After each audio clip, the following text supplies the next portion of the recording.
कोई इख्तियार नहीं है। हल्का बंदी जो है वो इलेक्शन कमीशन का काम है। दूसरी गुजारिश मैं ये करूं आपसे कि मुस्तफ़ा कमाल साहब भी कहते हैं कि हमें ये कानून तस्लीम नहीं है। भाई तू है कौन?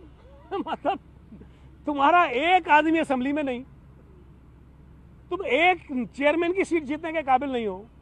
पता नहीं कोई एक आधा कौंसिलर तुम्हारा बन जाए तो बड़ी बात है। वो भी कहता है कि हम नहीं मानेंगे। भाई ठीक है, तू कहता रहे कि कानून ठीक नहीं है, तुम कह दो कि इसके अंदर ये बुराइयां हैं, तुम कह दो कि इसके अंदर ये चीज़ होनी चाहिए, लेकिन मतलब ये कहना कि नहीं होने दूंगा, भाई ये क्या है? मतलब बंदे को कुछ थोड़ा सा होना चाहिए ना कि यार एहसास कि भाई मेरा वजन कितना है। आदमी अपने वजन के हिसाब से बात करता है ना। और वो कल कह रहे हैं 2001 का कानून करो, वो जमात इस्लामी भी कह रही है 2001 का कानून करो। ओ भाई तुम ये सारी जिंदगी बैठे रहो असेंबली के सामने, 2001 का कानून नहीं आएगा। पंजाब में नहीं है, केपी में नहीं है, बलूचिस्तान में नहीं है, इस्लामाबाद में नहीं है, सिंध में किसी की ख्वाहिश पर 2001 का कानून नहीं आएगा। इस कानून में जो तरामीम हुई हैं वो 2013 के मुकाबले में इसको बेहतर बनाने के लिए हुई है। इसको बेहतर बना रहे हैं हमने बेहतर बनाया है। आपकी तजावीज़ होंगी, हम गौर करेंगे, अच्छी होंगी मान लेंगे, लेकिन आप डिक्टेट नहीं कर सकते हो। आपका एक एमपी है, एक, और एक एमपीए वाला 100 एमपीए वालों जिसके हैं पार्टी के, उसको ये कहेगा कानून मेरी मर्जी का बनाओ। वो दुनिया में कहाँ होता है भाई? आप माजी में जिस अंदाज में कराची के मेयर या नाज़िम मुंतखब हुए हैं, वो हालात अब आपको मुयसर नहीं आएंगे।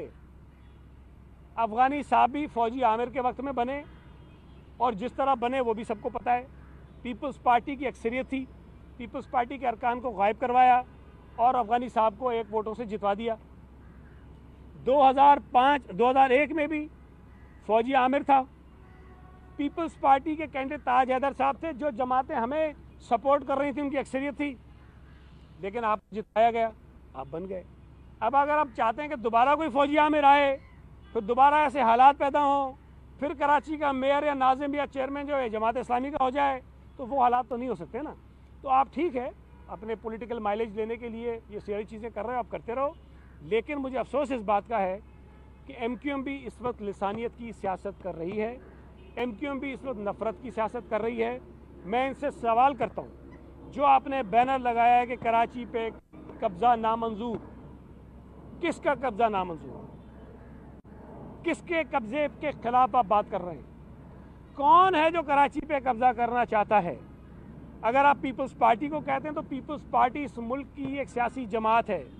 अगर जमात इस्लामी को, एमक्यूएम को, पीटीआई को यह हासिल है कि वो कराची शहर में इलेक्शन जीत कर अपना नाजिम, अपना मेयर, अपने एमएनए लाने की कोशिश करें, तो पीपल्स पार्टी को तुमसे ज़्यादा हासिल है कि हम भी कोशिश करें कि हमारा यहाँ पे मेयर आए, हमारे एमएनए जीतें, हमारे एमपीएस जीतें।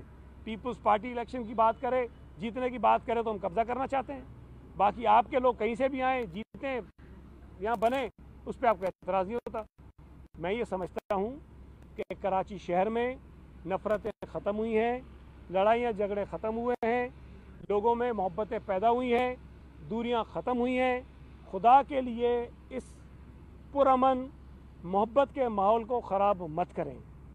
सिर्फ सियासी मफादात हासिल करने के लिए कराची के अमन को दाव पे मत लगाएं। सिर्फ सियासी मफादात हासिल करने के लिए कराची को खूनरेज़ी की तरफ मत लेकर जाएं। कराची में अमन है तो कराची तरक्की करेगा, कराची में अमन है तो लोगों की जानें महफूज हैं, कराची में अमन है तो हमारा सूबा, हमारा मुल्क तरक्की करेगा। अपने छोटे छोटे पॉलिटिकल माइलेज हासिल करने के लिए कराची में नफ़रत की सियासत जो है वो करना किसी तौर पर मुनासिब नहीं है।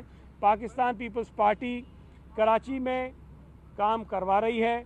पाकिस्तान पीपल्स पार्टी के इस वक्त जब मैं आपसे बात कर रहा हूँ, सिर्फ 5 मंसूबों की वजह से, सिर्फ 5 मंसूबों की बुनियाद पर 480 अरब रुपए हम खर्च कर रहे हैं। 480 अरब। प्रोविंशियल एडीपी अलग है, डिस्ट्रिक्ट एडीपी अलग है। ये सिर्फ जो हमारे रेड